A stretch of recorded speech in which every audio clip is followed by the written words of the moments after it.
Muito bem, a gente começa mais um bloco Saúde do Homem dentro dessa série do mês de julho, que é um mês dedicado ao homem, porque 15 de julho foi o Dia do Homem, e a gente continua falando desses aspectos. Com o professor Dr. Marcos Tobias Machado, da Eurocopa de São Caetano do Sul.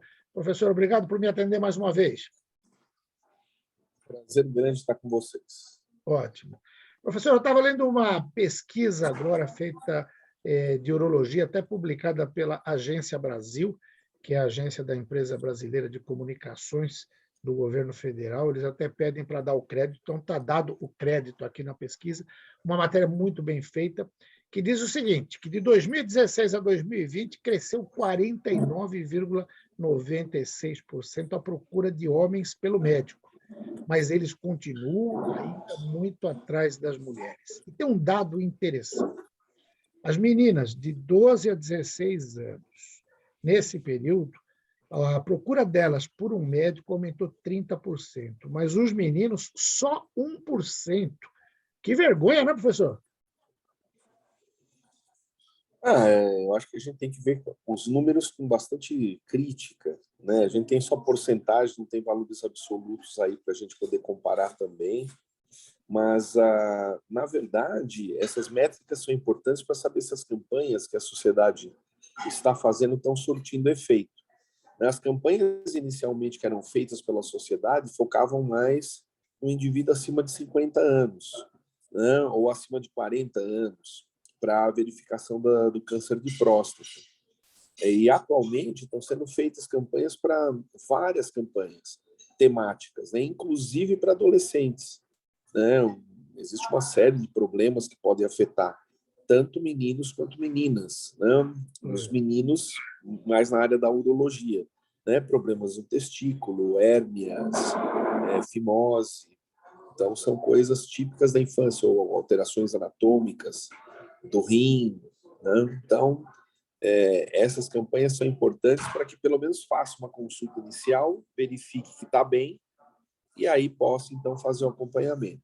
Mas, em algumas circunstâncias também, o pediatra estende esse acompanhamento aí até 18 anos. Então, pode ser que essas crianças estejam os adolescentes já, né, estejam indo ao pediatra.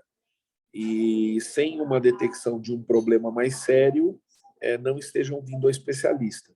Então, são números difíceis de avaliar. Agora, com certeza, as mulheres se cuidam muito mais, e que, havendo um aumento na procura dos homens de mais idade pelo médico, com certeza teve um papel fundamental aí da parte educacional dessas campanhas que foram feitas, eu não tenho dúvida. Então, acho que a gente está em evolução, temos muito para melhorar, mas os números, assim, tirando essa questão dos meninos, né, não terem vindo muito ao especialista, e a menina já vai no especialista desde muito cedo. Né? A menina vai no especialista desde muito cedo já, fazendo talvez isso explique inicial.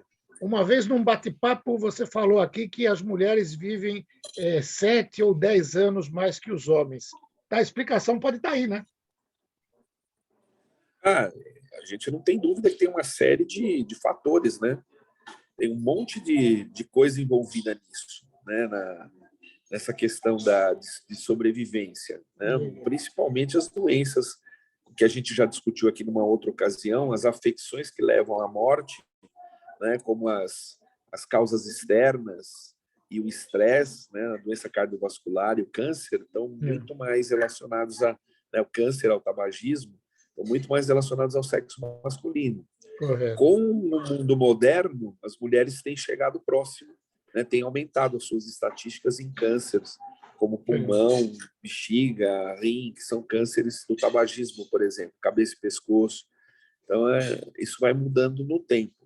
Então, sem tem dúvida. Uma explicação clara. Tem uma explicação que os fatores externos são piores. E o homem não se cuida, não faz prevenção, então acaba detectando doença mais avançada. E aí acaba vivendo menos. É verdade. Olha, e tem um outro dado aqui que me chamou muito a atenção, porque ele parece, usando um português bem da juventude, bizarro, mas um levantamento feito no ano passado mostrou que dos adolescentes masculinos, 44% não usaram preservativo na primeira relação sexual e 35% não usam regularmente.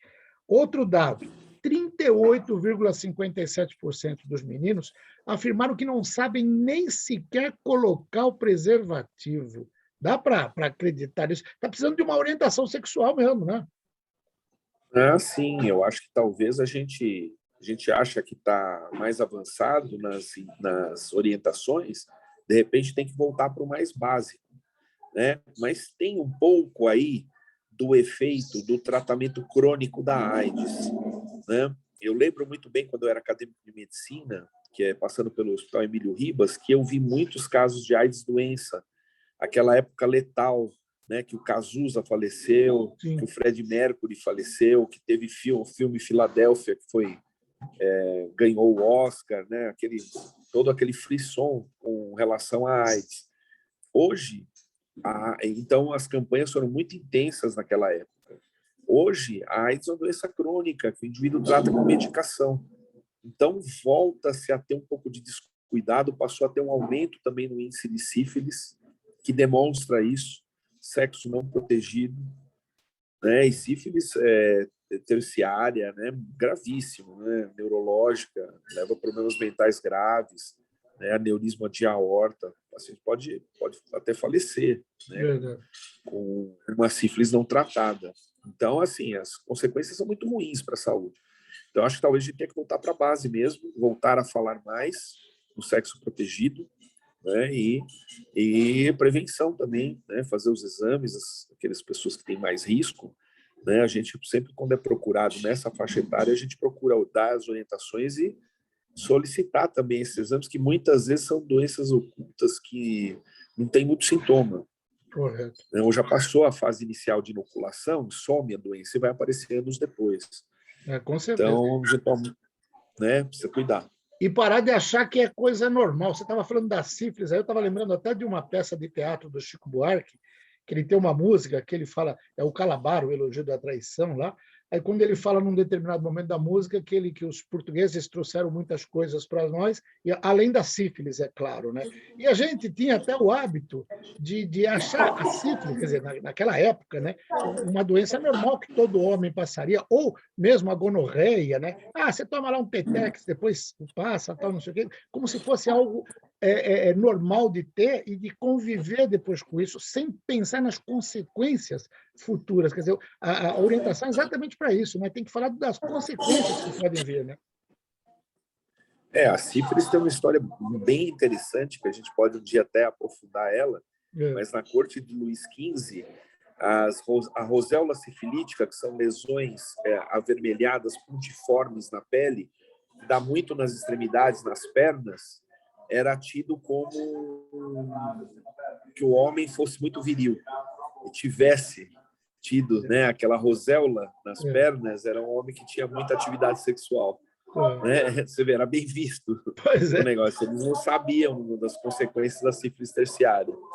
Né? Então, tudo tem um contexto, né, onde você vai vivendo. Hoje não se justifica mais um indivíduo ter sífilis se ele tem um sexo não protegido, ele faz uma sorologia hoje, trata com penicilina e cura em quase 100% dos casos. Então, evitaria-se de ter doença crônica. Uma outra história interessante com a sífilis também, quando eu era acadêmico, a gente passou no manicômio, né, no Pinel, que eu passava no Pinel, e aí o quadro era um quadro totalmente esquizofrênico, confundia muito com o quadro psiquiátrico primário, e era uma paciente com sífilis terciária.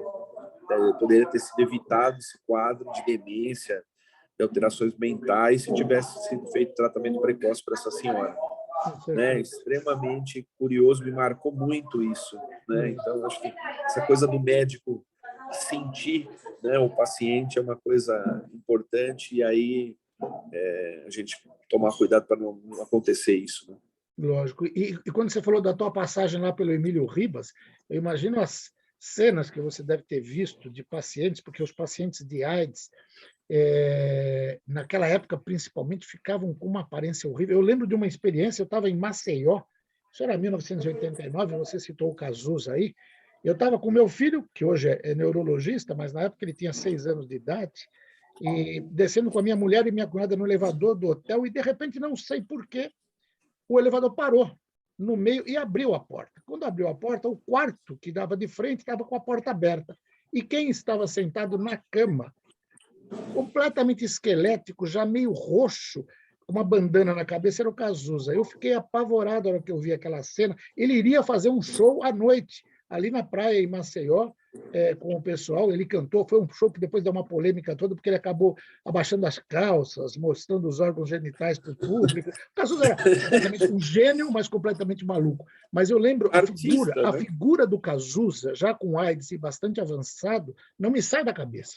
É uma coisa assim horrorosa de se ver, né?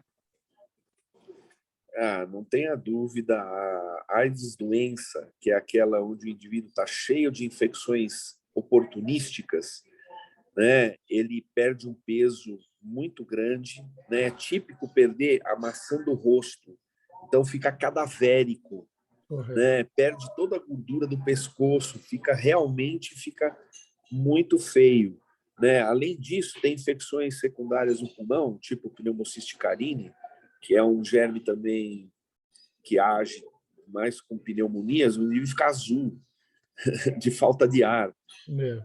Eu lembro de um paciente que tinha insuficiência das suprarrenais por tuberculose nas adrenais, o indivíduo fica meio cinza. Então, assim, e chorando, e a doença incurável, não tinha nenhum AZT. Né? Eu lembro que era quando a doença estava sendo descoberta, descrita pelo Robert Gallo, né, e pelo francês, estava aquela discussão de quem tinha descoberto a doença. Tinha 30 pacientes no pronto-socorro, a gente passava e atendi 30 pacientes num dia, com AIDS doença mesmo, manifesta por doença oportunística, fungos, bactérias, vírus, né, herpes cerebral, umas coisas assim, como você já falou, extremamente bizarras, que hoje a gente praticamente não vê mais. Hoje a gente vê um indivíduo soro positivo, tomando medicação, coquetel, e faz cirurgia, pega infecções por germes comuns, normalmente está controlado, então ele vive cronicamente, ele morre de outra causa. Até uma discussão na minha área, tem gente fazendo fertilização in vitro para paciente aidético, né, soro positivo. Por quê? Porque eles não morrem mais. Era uma discussão ética se deveria ou não deveria ser feita. Né? Hoje em dia já está estabelecido que pode ser, em casos selecionados, casos adequados, pode ser realizada. Né? Você não pode tirar o desejo da pessoa da paternidade, né? Da maternidade baseada no HIV hoje, por exemplo. Então, essas coisas vão mudando no tempo, né? A gente tem que entender. Maravilha. Professor, acho que por hoje é só. Estou vendo que você está nos atendendo aí, entre um atendimento e outro, está todo paramentado aí no hospital. É sinal de que está cuidando muito bem dos seus pacientes. Mas se tiver algo para acrescentar, fique à vontade. Não, acho que sempre aquela mensagem da prevenção, né, de poder fazer os exames precocemente, né, os meninos, né, se tiver alguma alteração no testículo, aumento do testículo, é um sinal de alerta. Né? Não exposição do pênis para adequada higiene é um sinal de alerta que deve fazer com que os meninos procurem, né, os pais, né, orientem aí esses adolescentes, esses meninos, tragam eles para o urologista dar uma olhada para a gente melhorar um pouco essa estatística aí de 1%. Tá certo. Então tá bom. Professor, obrigado. Até a semana que vem. Até mais. Até a próxima. Professor Dr. Marcos Tobias Machado, da Uroproctor, de São Caetano do Sul, falou com você.